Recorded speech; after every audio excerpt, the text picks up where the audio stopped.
Hi, this is the Peavey Crossover. I'm going to show the front panel, but it's a VSX, I think, crossover. And I thought it was interesting unit.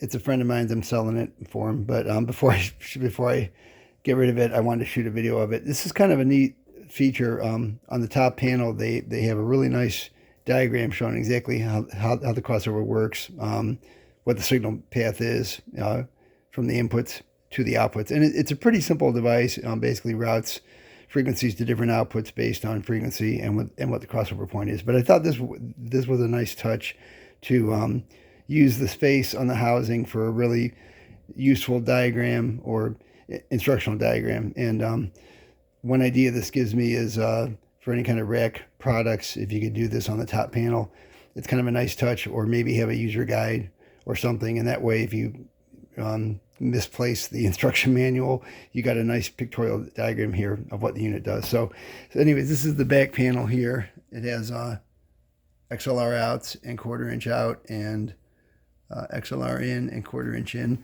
And the front of it, I'm going to show right here. Okay, so it's a Peavey VSX crossover. So it's basically 2 channels. Pretty simple device, two identical channels, gain, low frequency and high frequency adjustment, 40 hertz roll off, a little clip light. And then I'm going to open up the inside because I thought this was kind of interesting. The panel's already loose, so let me just get this open here. It's really a simple circuit and a linear power supply, not a switching supply. 2 regulators, plus and minus 15 volts. So everything runs on plus and minus 15. And really, it's a bunch of op amps in this board. And really, it's pretty simple. I've opened up rack gear and seen more complex circuitry. This is fairly straightforward. One thing that's interesting is the crossover adjustment pot is a triple gang pot. I have not seen one of those before. I've seen dual gang pots. I've not seen a triple gang one. So that's kind of interesting. And these are all op amp chips. And what else is interesting? I like the fact that these pots have a little metal bracket for extra reinforcement. So that's kind of a nice touch. And, to give the pots a little more strength. The shafts are metal, which is kind of cool. They aren't plastic shaft potentiometers. And these jacks are kind of the fairly inexpensive ones I've seen on a lot of gear. The plastic 1/4 inch jacks. But yeah, it's pretty simple unit, really nice, clean design, made in the USA. I looked at the label on the back. Oh, it's upside down.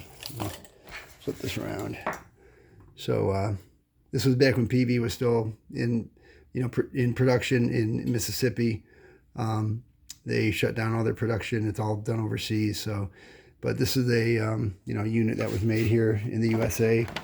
And I have a Peavey PA head that I use for my bass gigs, and that was made in USA too. I might do a video about that one though. But nice piece of gear. The entire housing is steel, so it's really nice and solid.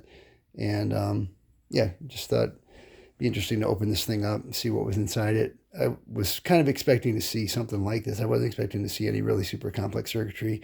It's all analog. There's no micro. There's no digital stuff involved. So just an active crossover for live sound use. So I hope you find this interesting. Thanks. Bye.